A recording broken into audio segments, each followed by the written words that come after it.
The standard of true values must be looked for in the spiritual world and on divine levels of eternal reality.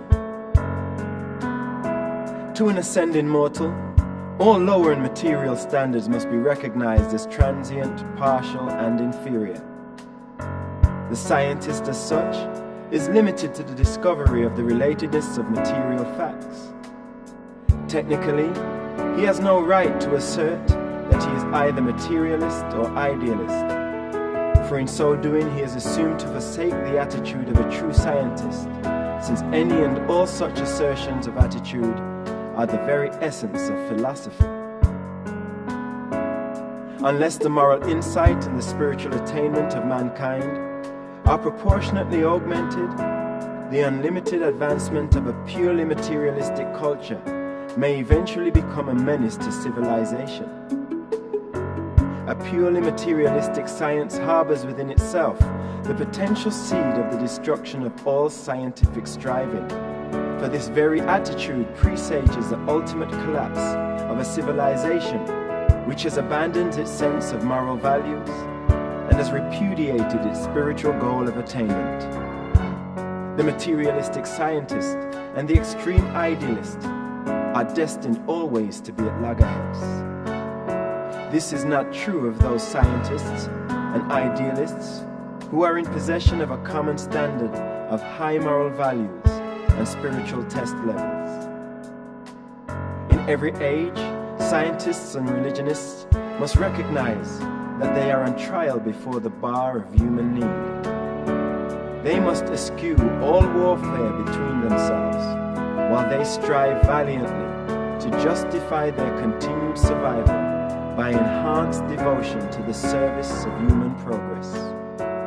If the so-called science or religion of any age is false, then must it either purify its activities or pass away before the emergence of a material science or spiritual religion of a truer and more worthy order.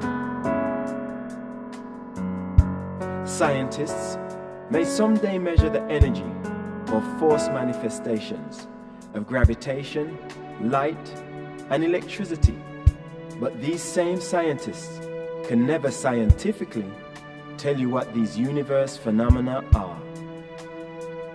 Science deals with physical energy activities.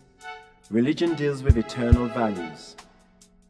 True philosophy grows out of the wisdom which does its best to correlate these quantitative and qualitative observations. There always exists the danger that the purely physical scientist may become afflicted with mathematical pride and statistical egotism, not to mention spiritual blindness. Logic is valid in the material world, and mathematics is reliable when limited in its application to physical things. But neither is to be regarded as wholly dependable or infallible when applied to life problems. Life embraces phenomena which are not wholly material. Arithmetic says that if one man could shear a sheep in 10 minutes, 10 men could share it in 1 minute. That is sound mathematics, but it is not true. For the 10 men could not so do it. They would get in one another's way so badly that the work would be greatly delayed. Mathematics asserts that if one person stands for a certain unit of intellectual and moral value, 10 persons will stand for 10 times this value. But in dealing with human personality, it would be nearer the truth to say that such a personality association is a sum equal to the square of the number of personalities concerned in the equation, rather than the simple arithmetical sum. A social group of human beings in coordinated work in harmony stands for a force far greater than the simple sum of its parts. Quantity may be identified as a fact, thus becoming a scientific uniformity.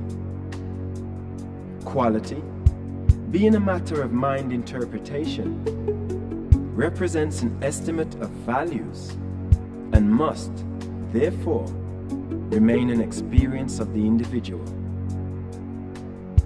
When both science and religion become less dogmatic and more tolerant of criticism, philosophy will then begin to achieve unity in the intelligent comprehension of the universe. There is unity in the cosmic universe if you could only discern its workings in actuality.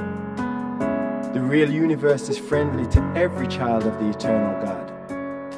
The real problem is, how can the finite mind of man achieve a logical, true, and corresponding unity of thought? This universe-knowing state of mind can be had only by conceiving that the quantitative fact and the qualitative value have a common causation in the Paradise Father.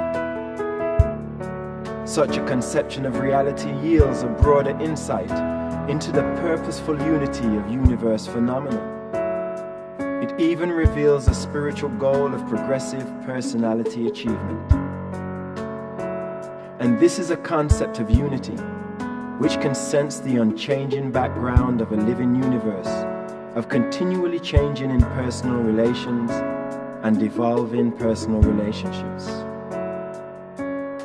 Matter and spirit, and the state intervening between them, are three interrelated and interassociated levels of the true unity of the real universe. Regardless of how divergent the universe phenomena of fact and value may appear to be, they are, after all, unified in the Supreme. Reality of material existence attaches to unrecognized energy as well as to visible matter. When the energies of the universe are so slowed down that they acquire the requisite degree of motion, then, under favorable conditions, these same energies become mass. And forget not, the mind which can alone perceive the presence of apparent realities is itself also real.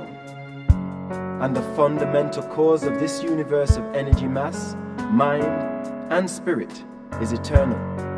It exists and consists in the nature and reactions of the universal Father and is absolute coordinate.